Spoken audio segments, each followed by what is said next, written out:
Episode number 445.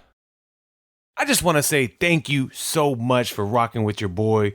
And most importantly, I don't know if you guys know, but I do have 4 businesses that help me do what I do each day. The first one is our foundational business. That is Real-Time Outsource. That is realtimeoutsource.com. We can help you boost your digital presence in 7 days a week, folks. We're working with our clients is for them on their behalf. So take advantage of our team and let your social media thrive in 2024. And that leads into my second business, which is realtimereputation.us. This is a business that I was sitting down with a customer.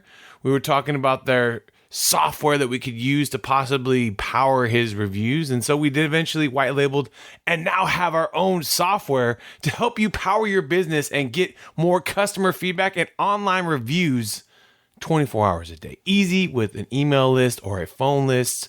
Realtimereputation.us. Take advantage of it, folks. And my next businesses are my passion projects. They are my loves, and I want to see them thrive and grow this year. I love podcasts. That's ILUV podcast.com. This is our podcast agency where we can help you get your voice in front of the right people. We're using audience strategies, booking services, our podcast marketing services, and our podcast review strategies. We can not only help you get your podcast to that next level, but also help you get booked on 3, 5, 8 shows every single month and making it easy for you to focus on what you do and help us take our network and extend out your voice to them. And my last one, which is my favorite and my baby, and that is dreamsportscars.com. Dreamsportscars.com. What do you dream about? And we have searched the most craziest, cars across the globe, from baseball, basketball, Pokemon, wrestling, UFC, and the list goes on. We're also on Whatnot Daily. That is dreamsportscars.com. We have on eBay and Whatnot Daily with 3 shows a day. And most importantly, I hope you guys are having a great day. And thank you. Here's how I think about sales in general. If you're in sales and you're good, not even great, just good, why are you working for somebody else? Because literally you're doing 80% of the heavy lifting. So why don't you just be a solopreneur and be a sales solopreneur and then be able to create financial freedom for yourself? Welcome to the Be Real Show with Travis Too Tall and Huff, where we talk about life, dreams, social media, and business.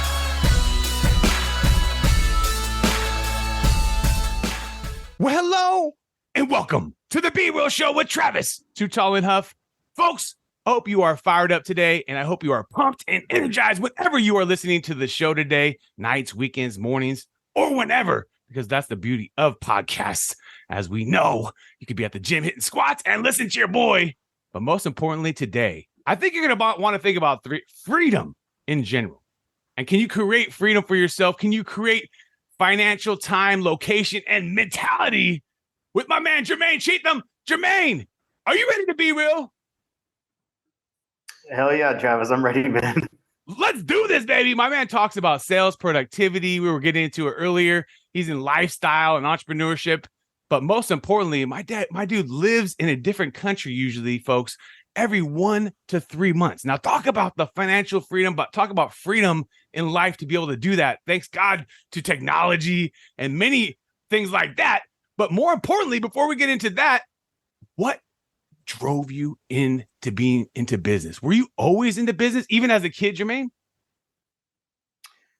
Yeah, I collected baseball cards and basketball cards and was doing lawn service as an 8-year-old. And I was always figuring out ways to make money because I always figured at the end of the day, if you think about freedom, the best way to do it is get into sales or entrepreneurship because you can write your own check and be the captain of your own ship. So I was always trying to figure out how aspect of the word, and sales and entrepreneurship was the first stepping stone for sure. Oh, absolutely. And so talk about the baseball cards, because I have the same interest, dude. I actually have a sports company now, sports card company. With Kobe passing, I kind of got gravitated to going back into my collection when I was a kid. My first job was a paper boy. And then all that money I would take and buy sports cards and, try to sell them back to the dealer. But now kids, when they're ripping sports cards, they have many different ways they can sell them. You could Put them on eBay. You could sell them someone on Facebook Marketplace and Instagram. And, we didn't necessarily have that when I was a kid. Growing up, it was for the love and the collecting and things like that. But now, kids can really actually turn this to a nice business, even more with sports cards. What were some of your favorite sports cards to open up? Mine were almost always basketball cards because that was like my first passion. So basketball cards, and then I also, believe it or not, I was into the Cabbage Patch. Cards. Yeah, nice. I had some of those vintage ones like Rappin' Ron and the Ron Reagan one, and we'd trade them from amongst friends, and also trade with the card shops and see if I could upgrade or get a good deal. Right. No, totally. I mean, and it's crazy how some of those things have come back. And like I was looking and thinking about, if in 1999 we had all just stuck away a few boxes of Pokemon, where they were like $20 a booster box, and now those things, at some point we were going for a couple $100,000. You could have bought a house with a $20 investment, but you'd have to wait a little while. But still, who'd have necessarily known? And at the end of the day, that's the nostalgia of that physical product in a digital world. I always say anything that's physical right now, you might want to hold on to a few of them because we're moving more digital, and it might be the same thing that happens in 30 years for what's going on today. You never know. But yeah, dude. So take me into then what was, once you got out of, I was looking at school, University of Arizona. Once you got beyond the college kind of age, what was that first big business, or what was that first big success for you where it drove you into even obviously more of the freedom and more of the ability to be able to travel and do all the things you're doing today, obviously? Well, first it was the sales job, and I didn't want to get into sales. The last thing I thought I was a good communicator, so I dreaded it. But I knew that in order for me to grow as a person, I have to go down these dark caves that I don't want to go into. Right. And so I always believe the fruit is on the do. So I got into sales, and I was making 300 cold calls a day, getting my teeth kicked in every day with 290 no's. Right. But I refined my sword every day, and I understood that the no's, number one, weren't about me. It was just no to the idea. Right. Number two is I learned how think, how people act. I understand human nature, and I was able to really get inside the mind of the consumer and humans, and I now figured out how they actually operate. So I had a little bit more ammunition to work with them and to understand them. And ultimately, at the end of the day, I understood myself better, having all those reps of talking to so many people over the years from all different walks of life. I really understood the human psyche much better. Right. And like you said, it's like you can't get that easy. It's just you got to put in the work. You got to feel that rejection and realize, usually, like they would say, anything about rejection is usually just not the right time. Right. It's just like sometimes it's the right time. They already got the service. They're busy. They got money problems. It might just not be the right time. It doesn't mean that you don't follow up either. And so that's the interesting thing about the whole sales process. But now, think about it now. Like, there's so many ways now to use, now obviously software, and now we're going to move into AI, artificial intelligence age, to help sales folks. But still, it's really just a human to human touch. I always feel like that's still the best method, right? Like, it's just sometimes, obviously you can have a million different tools, but sometimes the best methods are just an outreach from, the real person to the real person, and that's either email and websites or LinkedIn. And there's obviously DMs on the Instagram. But today the sales tactics are so different, right? Like back in the day, we would pick up the phone and call all these people. Now you can just do it differently. So it's just fascinating. Not saying it's any easier, but it is easier, but it's also harder because you're not going to get as many opportunities. And also, I think it's a little bit like softer sales. You know what I mean? Like where you're actually physically calling people. It's a little bit more cold when you get that, cold. And then you get to build the dynamics, just like when you're recording podcasts or recording anything, right? So I totally agree with you. What today do you think would you be doing if you were going to be doing your outreach? Like, would you be cold calling specifically on the phone?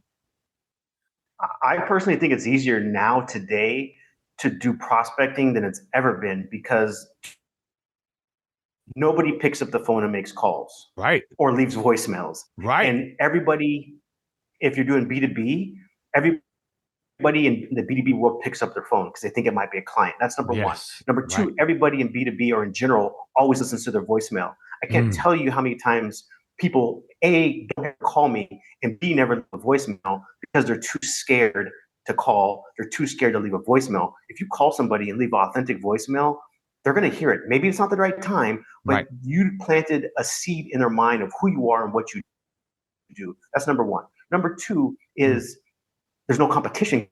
There's no one's doing it on, Right. on the actual calling side. Right. The other side of that is the DM side. And I believe in any social media platform, the power of a direct message or a direct email, as long as it's authentic. It Right. can't be a blast. It has like to a be spam, like a spam. Hey, Travis. Yeah, it has to be like literally, hey, Travis, love your glasses, love your suit, love the pink shirt. How are you doing in whatever city you're in? Absolutely. Absolutely. People will As respond simple as because they personal as know that. It's so simple. Like literally, I will just say on LinkedIn, for example, I will say, if I was messaging myself, hey, Jermane, are you from Scottsdale? Question mark. And I am forced to answer that because either I am from Scottsdale and I'm going to say, yes, I am, or I'm going to say, no, I'm actually from Tallahassee or whatever. Yes. That because if you pay attention to all the junk you get, it's all just spam. You could tell no one put any thought.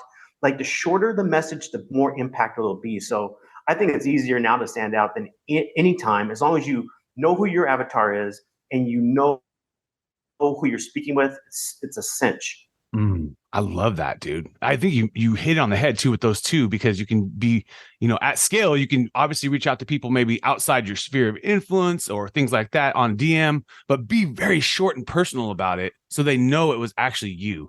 And then second, number one, let's just be real, is the phone, because people don't even call each other anymore. Like everyone's texting each other anyway. So, and obviously you text your friends, but when you text a business person, they're going to think it's spam. You send them an email, they're going to kind of filter that out. But when you leave a lasting message, they think about, it's like you said, you planted the seed, and then maybe do both. Maybe you plant the seed and then you DM them a few weeks later, if you know what I mean, like if it's important enough.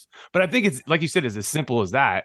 And I think we kind of overcomplicated I do think we've overcomplicated with software. You know what I mean? I really do. For the actual salesperson that wants to get real results, I think you need to take the method of my man Jermane, just like literally pick up the phone, be strategic, leave voicemails. People are busy, but they're going to listen. It's like, you're putting a little advertisement in their head, like they're watching the TV.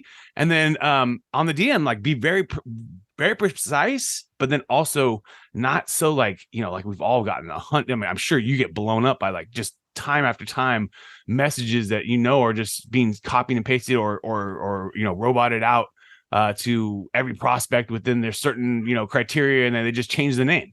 You can easily see through that too, right? So I absolutely love those two techniques. Now tell me and take me into what was the sales stuff that you were selling? I'm curious on that too. Yes, I was selling financial services. Got you. So the thing is, going back to like this whole idea of spamming people, is most of the spam I get, I might actually need some of those services, but since they don't write message, I ignore it. Right. And the thing that people mistake the most when they do sell anything is they try to sell directly to the customer, which is a recipe for disaster because it becomes confrontational. When you sell directly to the customer, there's typically winners and losers, versus the way I've always done it in my financial service. I just find partnerships. So for example, I always wanted to offer my financial services to physicians, but instead of me chasing physicians all day long, which I did, which was a waste of time because they weren't available, plus it was finding a needle in a haystack, I just partner with medical device salespeople, and they have physicians that are ready to buy their devices that I can offer my financial services to. So it's a win-win-win. And the key is always find partnerships that have a network of your ideal customers that actually have the trust of your partner. So then you don't have to build that trust. It's Right. just you find ready, easy way to do business if you're in sales. That makes total sense. And then with that partner, will you bring them in on the commission, or is it just kind of a referral thing, or how do you approach that? Because I think that's the thing that people maybe are scared of too, to be honest with you. Well, the way it works is it's in my partner's best interest to offer my financial services so the doctors can actually afford to buy his device. Right. So in order for him to sell his devices, he needs to offer my financial services. Right. So it's in his best interest and it's in the doctor's best interest because it's tax deductible or financial services. So it's a win-win-win again. Now, if my partner says, hey, can you give me a referral fee or some commission on it? I will be more than happy to oblige because, if I make commissions, I'm happy to give you $1,000, $2,000, whatever. I don't care. Like there's enough to go around, right? Because I'm looking at leverage because that partner has other sales reps within his organizations that he can refer me to. Absolutely. And then when that partner leaves companies and goes to a different company, guess who comes along? Me. Yeah. And then I infiltrate that whole organization. And then when that partner, guess who comes? Me. So one relationship can literally turn into 50 new partnerships that you didn't have to work to build. So smart. And they need you, like you said, they need your services to sell through their services. So it totally makes sense. That's so awesome, dude. That's the big thing right there. That's honestly, that is on, you think about many different ways of doing techniques of sales, but that is probably the very, very most effective. Very, very most, just like obviously podcast agencies do, and just like podcasts in general do, is your networking in, and then you have your network built in, and then you basically can reach out. And I mean, dude, that's just so smart. I love that idea. I'm taking notes, dude. I'm always taking notes. So I'm just real quick taking a couple important notes. It's 2024, baby. We always got to up our game, my dude, right? So talk to me about now what's going on with the Creators Learn. I love this. Freedom awaits, folks. Financial, time, mental, and location. You guys can do it all, right? Freedom is right there. Yeah, so that's doing sales and an entrepreneur. So like, here's how I think about sales in general. If you're in sales and you're good, not even great, just good, why are you working for somebody else? Because literally you're doing 80% of the heavy lifting. So why don't you just be a solopreneur and be a sales solopreneur and then be able to create financial freedom for yourself, time freedom, because you only work because it's leveraged. Again, like I'm partnered with people that have my ideal avatar in their back pocket. Right. Not only does those partnerships give you a feeling of friendship and you're a teammate with these people, so there's no stress. It's not like a adversarial type of relationship. So that's part of the mental 2024. Everything's digital. I run my business from my laptop and my cell phone. I can travel all over the world and do this from anywhere. And so that's what Creators Learn is about, is I believe entrepreneurs and salespeople are creators. We create relationships, we create income, we create freedom. And so I just help solopreneurs figure out the right strategy to either leverage their current business model or own business model that'll work for them based on their particular wants, needs, desires, and aspirations. And I think there's going to be more and more solopreneurs. Obviously, as you're an entrepreneur, you start it's just you. Usually, sometimes you have a partner, sometimes you have a group of people, but a lot of times the best business are just you. You're working, and then you build, and you get a team member, and then you get a second team member, and then you're building it. But a lot of times those are the hardest times to think outside the box, and to obviously, like yourself, have already proven the success of doing it, you know what I mean? And at the end of the day, like that's usually what's the hot sauce that makes the burrito taste pretty dang good, you know what I mean? And that's like I said, that's what we're a huge advocate of coaches, we're a huge advocate of learning, we're a huge advocate of growing, especially when you're stuck in that just by yourself mode, or a lot of them are just getting going within the first couple of years because they're kind of tired of working in a rigid time, I would say, environment where you have to be there at 8, have to clock out at 5. People, there's no misnomer, folks. You're not going to work less hours usually as an entrepreneur, but you do get to choose kind of the hours you work. And that's the blessing, or where you work. Like you said, you could be working from wherever, you don't have to be driving to the job, checking in and, and then checking out. You can have that flexibility and people love that. And so I think that now more than ever, we're going to see more and more people, kind of slowly gravitate to entrepreneurship. As there's so many things you can do with it, and we're just getting started, you know what I mean? So I think your service is going to be even in need more and more because, like you said, also, a lot of times we get caught up in all the mumbo jumbo. We don't get actually anything focused on actually working on the business, and we're just working in the business and just getting the emails done and this and that, and then we're not actually working on the bigger picture there, right, Jermane?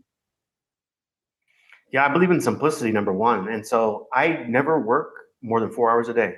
Bam! So I find ways to use leverage like we talked about. So there's no reason to be working so long if you find a lucrative business model, you learn how to price it right, you find avatars that will buy your stuff, and you have partnerships that you get half your time back. So then you can go on walks, you can take your kids to soccer practice, you can live your life, do whatever the hell you want. We die. So what are you doing? Right.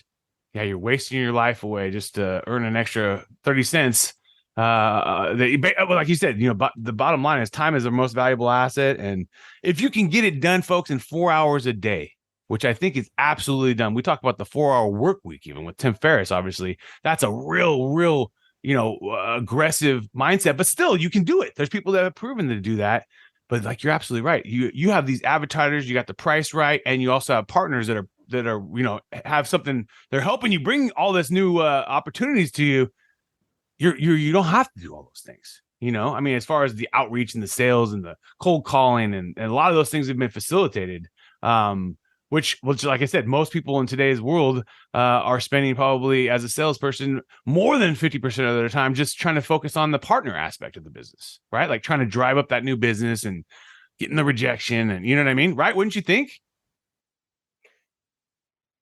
I'm on stuff that doesn't matter.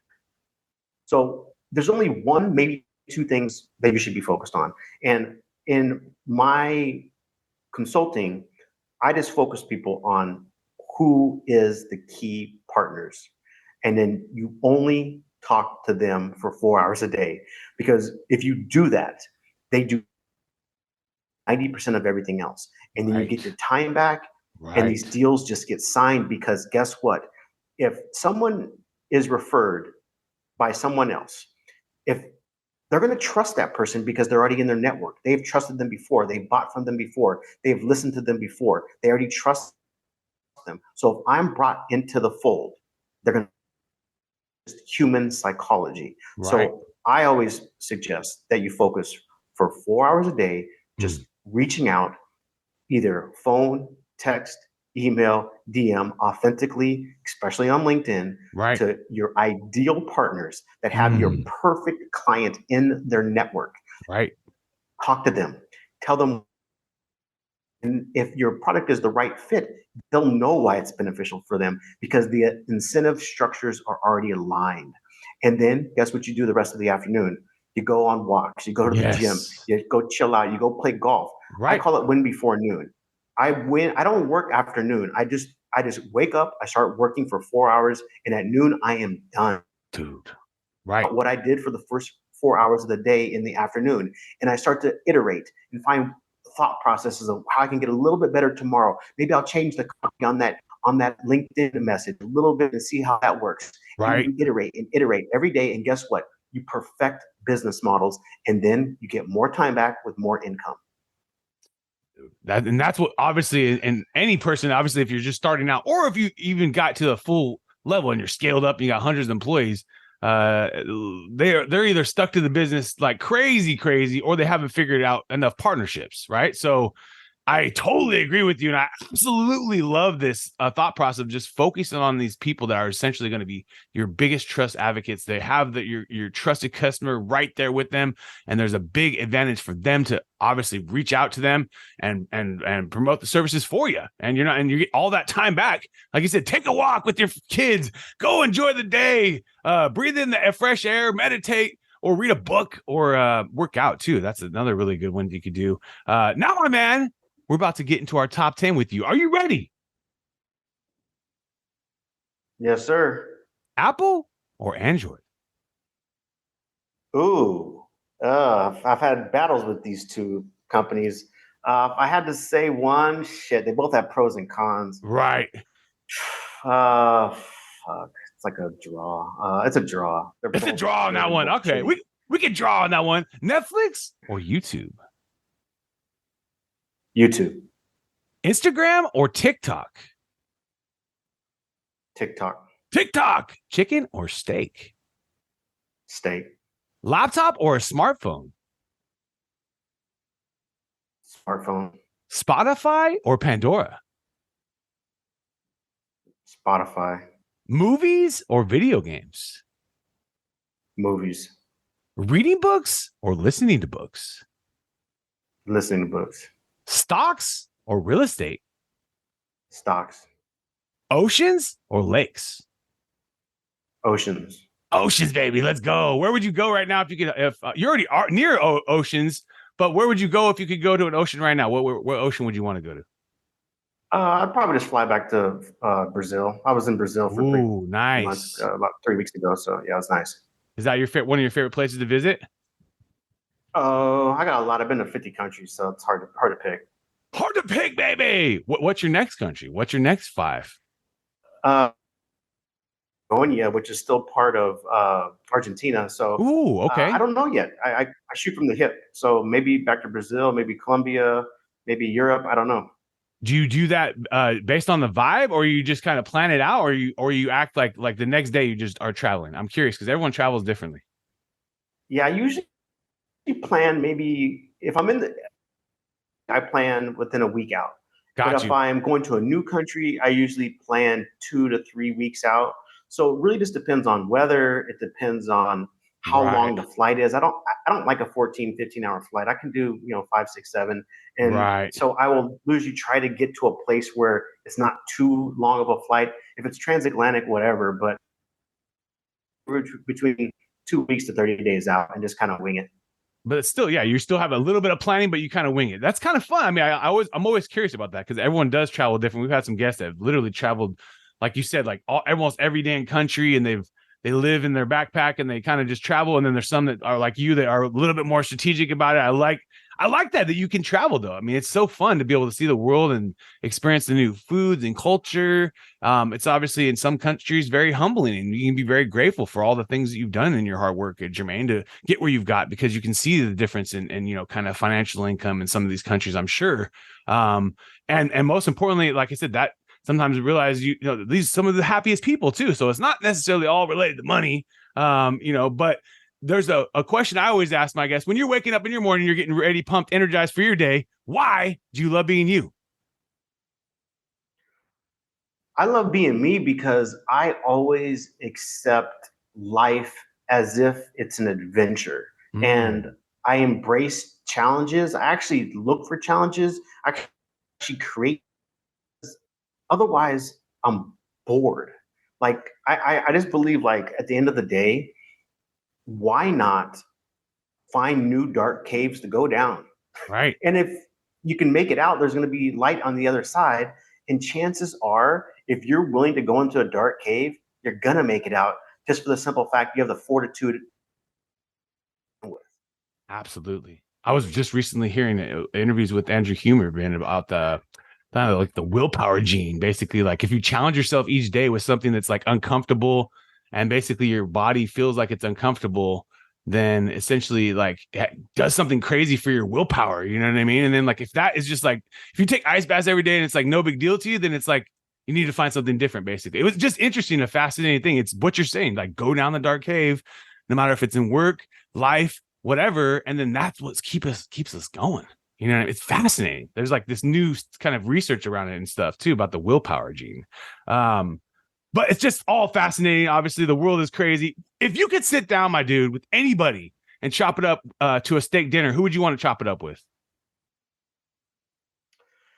Well, I'm not religious, but I probably want to chop it up with Jesus, just for the simple fact is he's probably the most infamous guy in the world. However, I don't think he realizes what's being said about him and what quote unquote he stands for. Right. him to dinner and like have his take on like, do you know what they say about you nowadays? I think that'd be fascinating because I definitely think he was an amazing prophet because he understood this idea of um, life is what you make it. That's all he was talking about. He was just talking about like this internal locus of control. Like heaven is within you. Right. Or hell. That's why my business is called Creators Learn, because there's two types of people in the world. There's creators and there's victims. And you get to choose your mentality. So I just believe in being a creator. Like, okay, something didn't go my way. Oh, well, number one, why do I have a way? Number two is how can I figure out how to overcome this? It's not rocket science. Just get to work. Right. Yeah. There's just unlimited resources. Now it's time to work. I'm pretty much on any topic. Pretty much, whether that's mind, body, fitness, there's a expert or there's people that are doing it daily and they can teach you on YouTube and podcasts. It's just fascinating. You can learn now. We're like in a creator's world where you can just, everyone's creating content. Everyone can learn, but it's just a matter about, then you have to put in the reps, kind of like what we're doing here when we've recorded almost 450 episodes over 14 years. And people are like, hey, you're doing a podcast though? Yes, we are. We're not stopping, baby. You know, a lot of people do stop. We ain't stopping. And it's just a matter of the reps every Monday, every Saturday, you know, and, I just appreciate your knowledge, your wisdom. You even gave me some really good things to focus on my businesses, and that focusing on the partnership part of the business as much as you're focusing on the acquisition and really spending time at that. And then also you need to dial in the avatar too, like who that actually is, which I think that I need to really sit down with a few of my team members and kind of talk about. But I really appreciate you. Is there also an app or a tool that you use in your business to stay productive? Yeah, it's called a notebook. And then notebook, baby. Let's go old school, baby. 60 minutes. And then I set my timer on my cell phone to 60 minutes. Right. And I get to work talking to my ideal partners and trying to get them to send me business because I know they have my particular avatar. And then every time an hour goes off, I check off that box and I do 4 of those. And that's my system. And then I'm done. Awesome, dude. It's a great way. Man. It's a great way of a simple way of using a timer too to kind of motivate you, right? Yes, constraints. You need constraints. Constraints, yeah, like physical constraints, and it's that like that Pavlov's dog. Like we did good, you did good, Daddy. Let's go, Daddy. You got 4 more, and then you're gonna go have the rest of the day to yourself. So it kind of keeps you that accountability, and then like as you're going that you only have 3 more after you hit the first one, and then 2 more, and then 1, and then we're going to enjoy golf or enjoy life the rest of the afternoon, you know, which is that's so motivating, right? For sure. And it makes you happy. Like at the end of the day, happiness is a function of progress. So if you make progress in your day, you are happy. It's just a natural thing that happens in your brain, the dopamine and how it works. And dopamine is basically built. It's built by you doing the work you didn't want to do. And it actually makes you happier. It's the same thing Huberman was talking about, that whole thing about the willpower. Willpower is a muscle. It gets bigger the more you flex it. That's why someone like David Goggins has this crazy amount of willpower because he's been flexing it. So anyone has it. It's not like he's supernatural. He just practices. No different than lifting. Yeah, that's why he can do things even with like, you know, having that like basically like hardly any cartilage between his knees and just pushing his body beyond the limits, but he's still doing it. And the doctor's like, how the hell are you doing this? And it's willpower, baby. Dude, I like that, dude. Set the timer, folks. Set the timer in your lives. Where, Jermane, is there your favorite place to hang out online? Where is your very favorite place for people to gravitate to you, solo entrepreneurs, those that are in the struggle? Where do you want them to drive and talk to you about?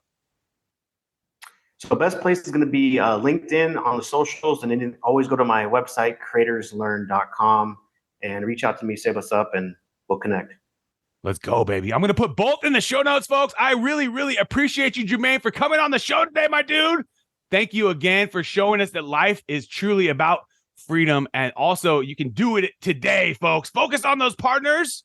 Get all that time back in your lives. And let's keep being real, baby. You've been hanging out with Jermane Cheathem and Travis Too Tall and Huff. Thank you again for your time. And let's keep being real. What another epic episode. And if you enjoyed the episode today, can you please do me a favor and subscribe to our podcast, The Be Real Show, on iTunes or your favorite podcast platform, and also take a little time today, if you don't mind, and give your boy T Huff a review. I would really super appreciate it, and thank you so much for listening today.